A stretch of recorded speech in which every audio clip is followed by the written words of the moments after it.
अब शैतान किस तरह से हारता है? शैतान के हारने के और भी तरीके हैं। एक तरीका है ड्राई फास्टिंग करना। बाइबल कहती है एस्तर जब राजा के रानी थी और उसको मालूम पड़ता है कि हामान ने एक चिट्ठी निकलवा ली है कि सारे यहूदियों का नाश होगा, तो मोर्दके बोला, रानी इसीलिए शायद तू उस कुर्सी पर थी, अब टाइम आ चुका है बचाने का और शैतान के चंगुल से निकलने का। उसने कहा ठीक है, अब तुम जाओ और सब लोगों को बताओ कि 3 दिन ना तो कुछ खाएं और ना तो कुछ पिएं।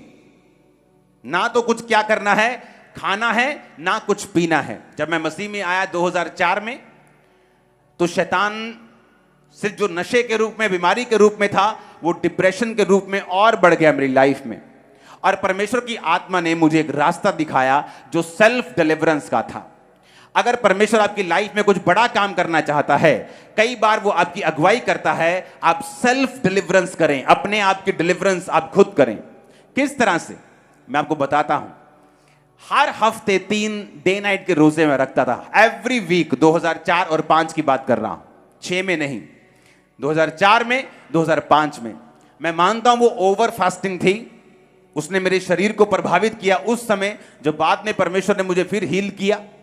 लेकिन कई बार जब हम ज्यादा पढ़ लेते हैं, आंखें तो थक जाती हैं, लेकिन उस पढ़ाई का फायदा हो जाता है। तो जब परमेश्वर ने मुझे फास्टिंग की ओर प्रेरित किया, मैं नहीं जानता कि फास्टिंग करने के लिए, मेहनत करने के लिए परमेश्वर मुझे क्यों कह रहा है। क्योंकि कई बार शैतान से आजादी देने के लिए परमेश्वर आपको सेल्फ डिलीवरेंस के रास्ते में लेके जाता है, जहां परमेश्वर आपसे मेहनत करवाता है एक खास मकसद के लिए, जो आने वाले समय में परमेश्वर ने आपके लिए कोई योजना रखी है। लेकिन शैतान को वो यूज करता है ताकि आप सेल्फ डिलीवरेंस में जाते जाते एक तो डिलीवर हो जाएं और दूसरा आत्मा से भर भी जाएं।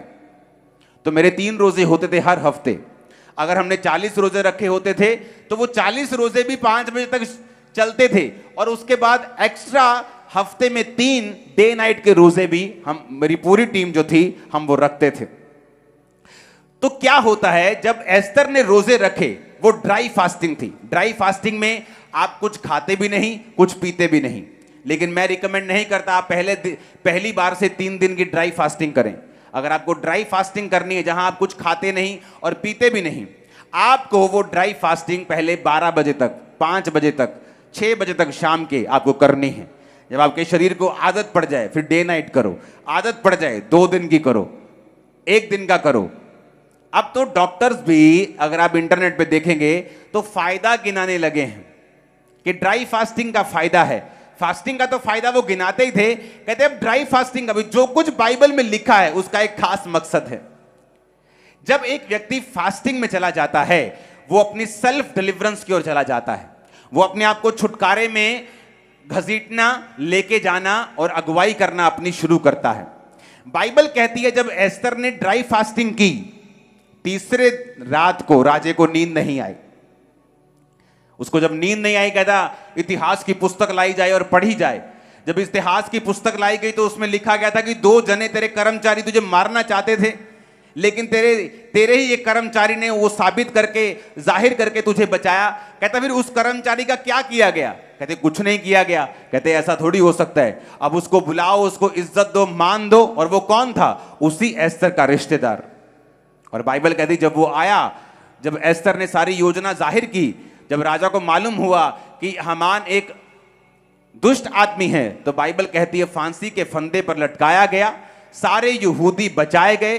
क्यों? क्योंकि एक औरत ने दिन और रात के फास्टिंग का प्रचार किया, ड्राई फास्टिंग की, उपवास किया, प्रेयर की, और पूरे मोहल्ले नहीं, पूरे देश के उद्धार का, और अपनी पूरी फैमिली ही नहीं, अपनी पूरी जाति के उद्धार का वो कारण बनी। हालेलुया। आप में से कितने लोग हैं जो अपने परिवार के लिए फास्ट करते हैं? कितने लोग हैं जो ड्राई फास्ट करते हैं, सूखा रोजा रखते हैं? आपको ये बात समझनी है, उपवास में एक पावर है। जब आप प्रेयर और उपवास इकट्ठा रखेंगे, आप उपवास में प्रेयर करेंगे, आप बाइबल को शामिल करेंगे, आप बाइबल को, वर्ड को रीड करेंगे। अब जितने डिप्रेशन के रोगी हैं, जितने दुष्ट आत्माओं के रोगी हैं, अगर आप बाइबल को पढ़ें तो आपको यह मालूम होगा कि बाइबल जैसे जैसे आप पढ़ते जाएंगे, दुष्ट आत्मा की डिलीवरेंस आपकी लाइफ में एंटर करती जाएगी, छुटकारा होता जाएगा आपका, आपका मन हल्का होता जाएगा, स्पिरिट हल्की होती जाएगी। क्यों?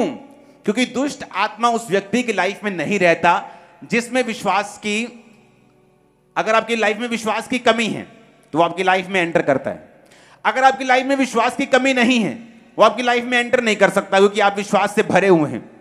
और जानते वचन क्या कहता है? वचन कहता है विश्वास सुनने से और सुनना मसीह के वचनों से। जो व्यक्ति बाइबल रोजाना पढ़ते हैं और लगातार पढ़ते हैं, बाइबल के अनुसार विश्वास अपने आप उनमें पैदा होना शुरू होता है। और जैसे जैसे विश्वास बढ़ना शुरू होता है, आप डिलीवरेंस की ओर चल पड़ते हैं। कितने मेरी बात को समझ रहे हैं? मैं आपको क्यों बता रहा हूं? रीजन, अगर परमेश्वर ने आपको बड़े कामों के लिए चुना है, अगर परमेश्वर ने कोई खास मकसद आपकी लाइफ में, जिस तरह मेरी लाइफ में था, तो उसने मुझे एक रात में आजाद नहीं किया। मैं सेल्फ डिलीवरेंस से आजाद हुआ हूं।